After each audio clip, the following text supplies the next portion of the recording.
This is Skim Steezy coming again live with another interview. This time we have Adrien Raza, and I mean, he needs no introduction, but basically the premier flatland skimboarder of our generation, basically putting that type of skimboarding like on the map.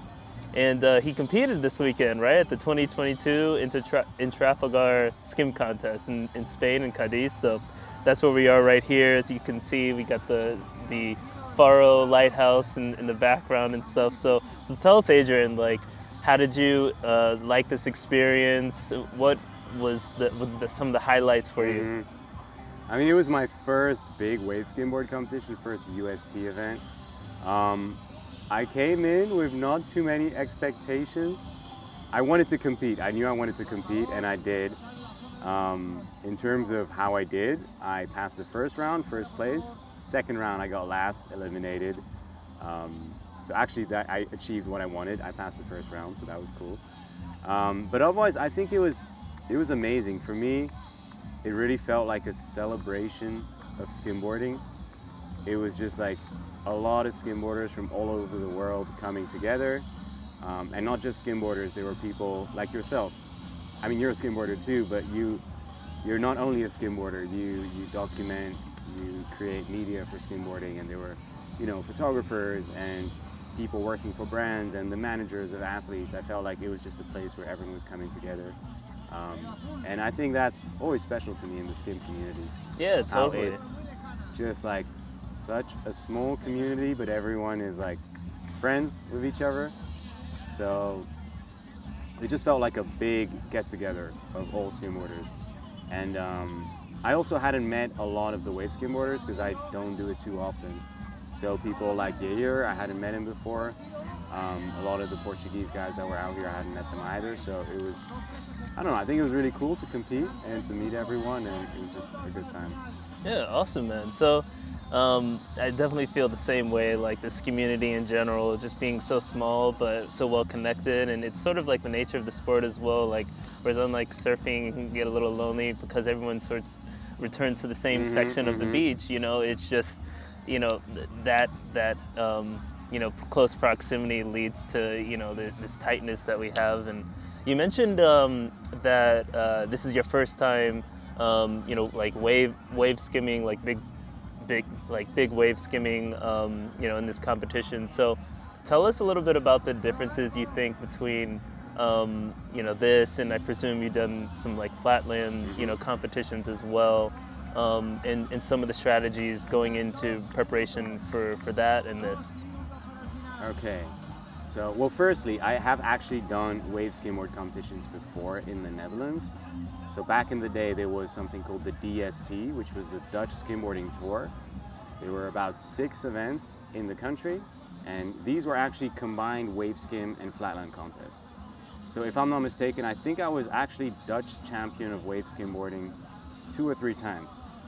But the big but is that the waves are never good in the Netherlands. There's no waiting period. So sometimes actually the wave skim contests were pretty much flatland contests. So it's not my first time competing in a wave skim contest. It's my first time competing at like a big international wave skim contest. But in terms of the differences, let me think. One, which something I noticed right away, is a wave skim contest is a lot more physically demanding. You need to have your cardio very, very like good, because in a flatland contest, it's always like a singular lane. So you're gonna run, you're gonna do your trick on whatever setup is put in front of you, and you're gonna walk back, and there'll be 9 other people in front of you skimming. So you wait your turn. In a wave skim contest here, I think it was, my heat was with 3 people.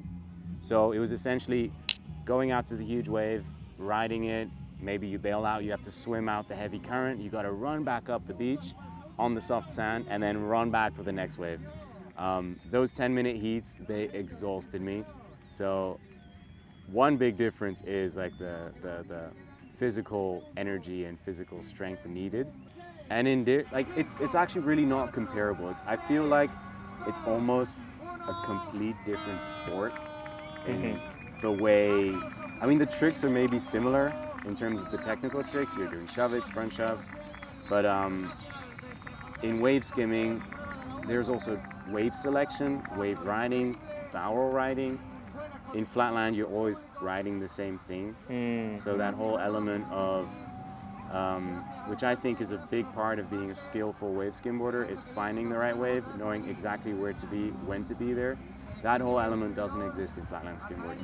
In flatland skimboarding, it's pretty much, you know, whatever is in front of you, you do the best thing you can. Right, and they have like features set up that you can do tricks off of. Yeah. It's just very different. It's very different. Yeah, awesome, man. That gives me a lot of different insights. So yeah, I can imagine the physicality was probably one of the biggest factors in just getting winded, and yeah, I know like you're basically sprinting up and down like the beach. I'm also not a very good swimmer, so whenever I'd end up out there, I was like, oh, I gotta swim back, but I was like always getting pushed out by the current, so it was a lot of effort for me to.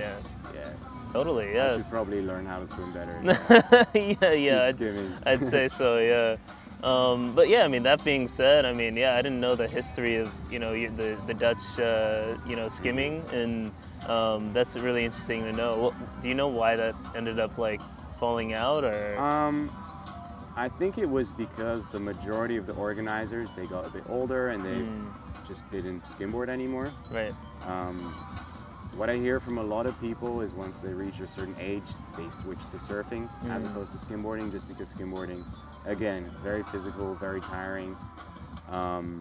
So yeah, all the organizers, they just kind of had enough of it. So they stopped one by one, and eventually there was no one to organize it anymore. Right, I see, yeah. And that's something I've kind of realized too, like, you know, and this kind of goes with anything, but the next generation, and I feel like whoever's hearing this, you know, it's up to us to keep this community going, and if you see, you know, a vacancy in the sport that you want to fill, then fill it. No one else is going to do it. You have to, you know, take charge and take action. So yeah, that's definitely a you know, good observation, I think, about the Dutch what I always scene. tell to people, I think there's so many characters that are essential in the growth of skimboarding. You need the superstars like Lucas, the monstrous athletes. You need someone like Blair. He's maybe more kid-friendly. He's on YouTube. He attracts a lot of young people to the sport.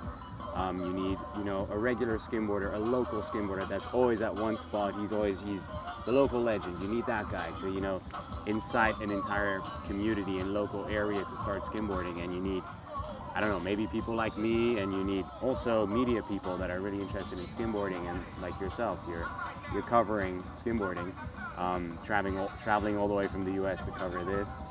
And there's so many roles that can be filled, which are much beyond just being a skimboarder.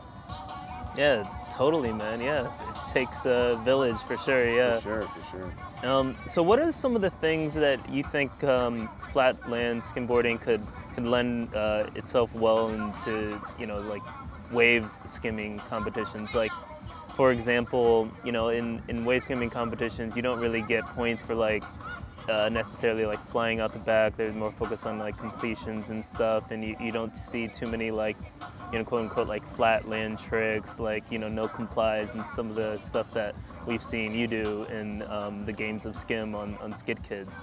So is there anything that you think the sport could do to broaden its range of different types of skimming? You know, not only wave skimming, but flatland skimming, just to appeal to a wider audience? That is a good question. I would say yes, but I don't know what. I think, for example, what I'm doing with urban skimboarding, that is an example of that. But for the moment, I don't really know like what else can be done. I don't know. I have no idea. I don't know. To be fair, I don't know, but I think it's up to people to find out, you know, different ways and just work with whatever environment you're given. For example, me, when I started urban skimboarding, I lived nowhere near the beach. I didn't have access to ramps and rails, which are what we use for flatland skimboarding.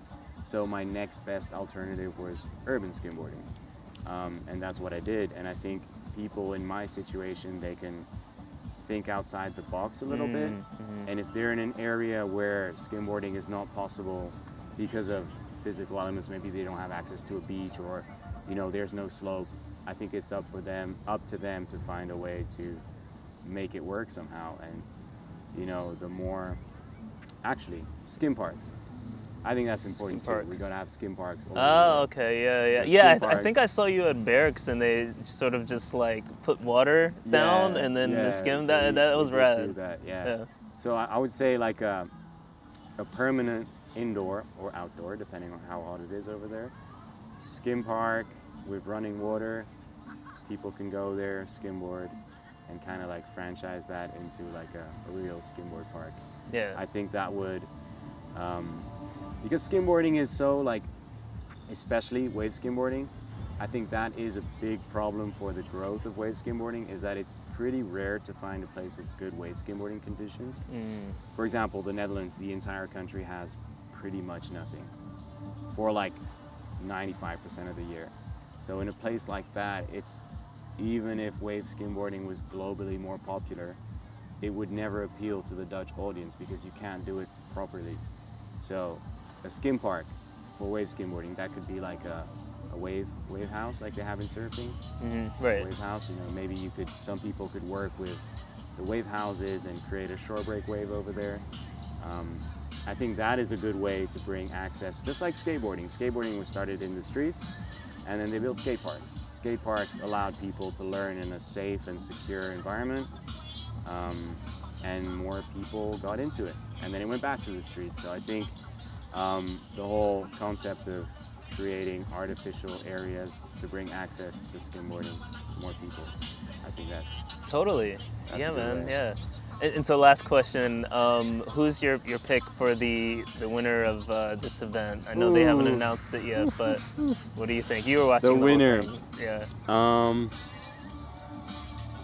I really don't know. Yeah. It was a tough one. It really depends on how the judges judge. I would say Yair's wave riding was better. I think his barrels were longer. He was a little bit more like, I think he had a couple in and out barrels, but he was like a bit more energetic in the barrel, if that makes sense. He was riding it with a lot of energy. Lucas did a lot of tricks, a lot of technical tricks, a lot of 3 shoves, 5 shoves, spins. I think he did one like 5 shove, wrap to 3 shove to 3 shove. That was insane. Something ridiculous like that. So me being the flatland skimboarder, having done a lot of flatland skimboarding competitions, I would say Lucas probably deserves the win because doing that is so hard. I'm a flatland skimboarder, and when I wave skim, I can't 5 shove in front of a wave. And I can like 5 shove, I could 5 shove one like 15 years ago, and I have it on lock all the time on flatland, but doing it out to a wave is not the same. So I know how hard it is, and I know how much can go wrong doing that trick. So if you do that many tricks in front of a wave and then wrap the wave and do another trick, when you know that if you fall on any of those tricks, your score is gonna be 0, I think that's like, that should be rewarded pretty high. Totally. So I would probably say Lucas, I think, is gonna win, but Yair is, he's 18 years old, super young, hungry, and he is just, I think he had a couple insane rides. He just went front side on the wave and just kind of kept going in and out of the barrel. So I would say Lucas, but very, very close to Yair. But maybe if they favor wave riding over tricks, then Yair. Okay. All right, cool, man. Well, thanks, Adrien. It's been real seeing you and this interview with Skim Steezy, telling us a little bit about urban, flatland, and the differences between those, and wave riding, and getting your experiences on that. So yeah, appreciate it, man. Bro. Yeah. Thank you, and see you in San Diego. Yeah, for sure. And Oktoberfest too. I don't know. Be there. Oh, okay. After Oktoberfest, I'm going. Okay, chill. Yeah, hell yeah. Let's go. All right.